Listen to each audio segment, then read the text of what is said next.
Perkenalkan, nama saya Nisa Nurrahmaniani. Di sini saya akan menjelaskan materi tentang geografi regional negara maju. Sebelumnya, kalian tahu nggak sih yang dimaksud dengan negara maju itu apa? Negara maju merupakan istilah khusus yang disematkan kepada negara yang menikmati standar hidup yang relatif tinggi di sektor teknologi dan memiliki ekonomi yang merata. Serta dapat disimpulkan bahwa negara maju adalah negara yang rakyatnya memiliki kualitas hidup dan kesejahteraan yang tinggi. Indikator-indikator dari negara maju itu ada dua, ada indikator kuantitatif dan kualitatif. Di sini saya akan menjelaskan tentang indikator kuantitatif dulu.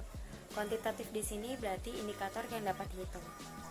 Yang pertama itu ada jumlah penduduk yang rendah. Jumlah penduduk yang rendah ini bisa dihitung dengan angka kematian dan angka kelahiran yang ada di suatu negara tersebut. Yang kedua adalah tingkat kepadatan jumlah penduduk. Nah, tingkat kepadatan jumlah penduduk di sini adalah perbandingan dari jumlah rata-rata penduduk dan luas wilayah itu sendiri. Semisal, satu negara mempunyai rata-rata jumlah penduduk yang rendah, namun memiliki wilayah yang luas, maka memiliki tingkat kepadatan penduduk yang rendah. Yang ketiga ada tingkat pertumbuhan penduduk yang rendah. Tingkat pertumbuhan penduduk yang rendah di sini bisa dihitung dari angka kelahiran dan angka kematian. Semisal angka kelahirannya tinggi, maka tingkat pertumbuhan penduduknya pun tinggi. Sedangkan berbanding terbalik dengan angka kematian. Semisal angka kematiannya tinggi, maka tingkat pertumbuhan penduduk menjadi rendah. Yang keempat, ada angka beban tanggungan. Angka beban tanggungan di sini berartikan bahwa perbandingan antara usia produktif dengan usia non-produktif. Usia produktif yaitu di atas 15 tahun dan usia non-produktif itu di bawah dari 15 tahun, yang artinya 0 sampai 15 tahun. Yang kelima, ada usia harapan hidup tinggi. Di negara maju, usia harapan hidup tinggi itu lebih dari 77 tahun. Sedangkan di negara berkembang, usia harapan hidup itu 65 tahun. Kenapa angka usia harapan hidupnya lebih tinggi di negara maju ketimbang di negara berkembang? Karena tingkat kesehatannya di negara maju itu lebih baik dari negara berkembang. Indikator yang kedua adalah indikator kualitatif. Indikator kualitatif berarti data yang hanya dapat dibandingkan. Yang pertama, ada etos kerja dan pola pikir. Sebagai contoh, masyarakat yang ada di Jepang, mereka dalam bekerja itu disiplin, tepat waktu, ulet, rajin, kreatif, dan jujur. Yang kedua, ada tingkat pendidikan yang tinggi. Tingkat pendidikan yang tinggi ini dilihat dari alumni-alumninya. Biasanya, negara-negara maju itu rata-rata pendidikan terakhirnya adalah S2, dan itu menjadi patokan bahwa negara-negara maju itu memiliki tingkat pendidikan yang tinggi. Yang ketiga, mata pencaharian. Mata pencaharian di negara maju biasanya ada di industri, jasa, perdagangan, dan ekspor. Industri ini biasanya di bidang pembuatan alat elektronik dan alat transportasi. Biasanya di negara maju itu ekspor lebih banyak ketimbang impor. Yang keempat yaitu tingkat kesehatan yang baik. Masyarakat di negara maju itu pola hidupnya sudah tertata atau teratur, dan pusat pelayanan yang ada di negara maju itu sudah memadai, baik dari sarananya maupun prasarananya. Yang kelima, ada tingkat kesadaran hukum yang tinggi. Di negara maju, minim yang namanya kriminalitas, minim pencopetan, karena dalam hatinya mereka atau dalam sikapnya mereka sadar bahwa ada hukum yang mengikat mereka. Selanjutnya, dari yang sudah dijelaskan tadi, ada pula ciri-ciri umum yang menentukan suatu negara termasuk menjadi negara maju. Yang pertama, memiliki teknologi yang canggih. Sebagai contoh, negara Jepang merupakan negara yang memiliki teknologi yang canggih di bidang mesin, di bidang mobil, robotik, logam, dan lain-lain. Ciri umum yang kedua adalah angka kelahiran dan angka kematian yang rendah. Sebagai contoh, di negara Jerman. Negara ini kalangan mudanya menunda pernikahan dan menunda memiliki anak, karena mereka lebih mementingkan ke karir, dan biaya hidup di kota yang maju sangatlah tinggi. Sementara angka kematian yang rendah di negara Jerman ini karena ilmu-ilmu kedokteran di Jerman sudah sangatlah maju dan adanya pelayanan kesehatan yang baik bagi warganya. Yang ketiga adalah banyaknya industri elektronika dan transportasi.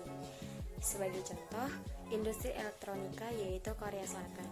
Seperti yang kita tahu, Samsung, LG itu merupakan hasil dari kemajuan teknologi di Korea Selatan. Di teknologinya, seperti yang kita tahu, mobil Audi, mobil BMW itu merupakan keluaran dari negara Jerman, yang mana dua mobil ini telah mendunia. Yang keempat adalah angka pengangguran yang sedikit. Sebagai contoh di negara Islandia. Hal ini karena seluruh sumber ekonomi bisa dimanfaatkan dengan secara maksimal. Pengangguran umum yang biasa terjadi di negara maju adalah pengangguran friksional, yaitu adalah pengangguran yang terjadi akibat dari peralihan dari pekerjaan yang satu ke pekerjaan yang lain. Yang kelima adalah tingkat KKN yang rendah. Sebagai contoh di negara Jerman, apabila ada yang melakukan korupsi, harus dihukum seumur hidup dan diminta untuk mengembalikan seluruh harta hasil korupsi. Yang keenam, ada intensitas mobilitas yang tinggi. Ini merupakan salah satu akibat dari adanya sarana dan prasarana, di mana sarana dan prasarana merupakan penunjang untuk mempermudah warganya berpergian dari satu tempat ke tempat yang lainnya. Yang ketujuh adalah pendapatan rata-rata penduduk atau masyarakat yang tinggi. Di sini ada rumusnya, yaitu pendapatan per kapita sama dengan PDRB dibagi rata-rata jumlah penduduk. Nah, maksud dari PDRB di sini adalah nilai kapasitas produksi suatu negara. Semakin tinggi nilai PDRB, semakin makmur sebuah negara itu. PDB di Indonesia tahun 2018 mencapai 15 triliun atau 16 terbesar di dunia. Yang kedelapan adalah sifat kemandirian masyarakat yang tinggi. Yang terakhir adalah sifat kebangsaan masyarakat yang tinggi. Yang selanjutnya saya akan membahas tentang benua Australia. Benua Australia ini sering disebut dengan negara benua karena hanya ada satu negara di dunia yang wilayahnya meliputi seluruh wilayah benua. Letak astronomis benua Australia yaitu 10 derajat lintang selatan hingga 43 derajat lintang selatan dan 113 derajat bujur timur hingga 153 derajat bujur timur.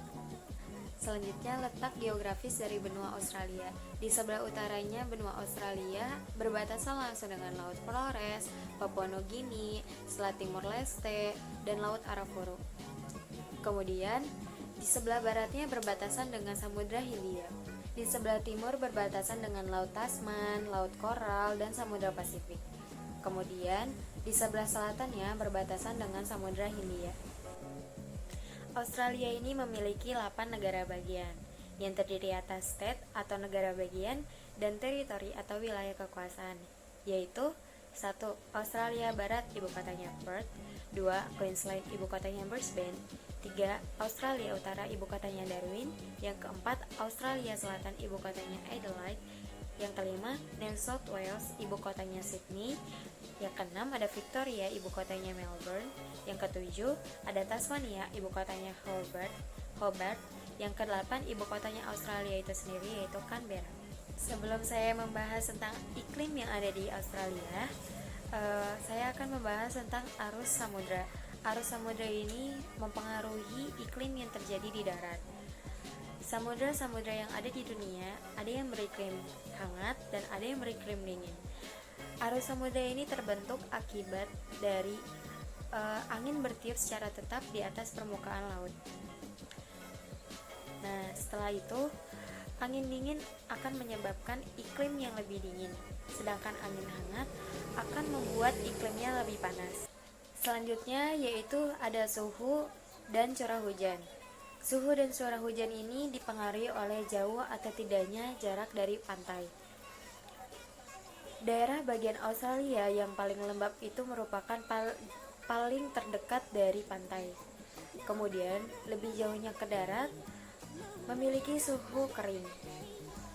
Yang terakhir dari bagian Australia yaitu di tengah ialah gurun pasir. Bulan Januari merupakan pertengahan musim panas di Australia, bagian utara.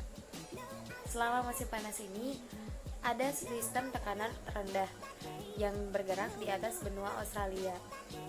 Apabila sistem tekanan rendah ini melintasi lautan yang hangat, maka akan membawa udara tropis yang panas ke arah benua. Hal ini menyebabkan udara yang ada di benua Australia menjadi panas. Hal ini menyebabkan terbentuknya awan dan hujan. Kejadian ini membawa hujan ke daerah tropis dan subtropis di Australia bagian utara di musim panas. Daerah-daerah selatan dan utara di daerah Australia mendapatkan curah hujan pada musim yang berlawanan. Di daerah utara yang tropis, musim panasnya mengandung banyak hujan, sedangkan musim dinginnya kering. Di Australia bagian selatan dan barat daya, musim dinginnya mengandung banyak hujan dan musim panasnya kering. Sekian penjelasan dari saya, kurang lebihnya mohon maaf. Assalamualaikum warahmatullahi wabarakatuh.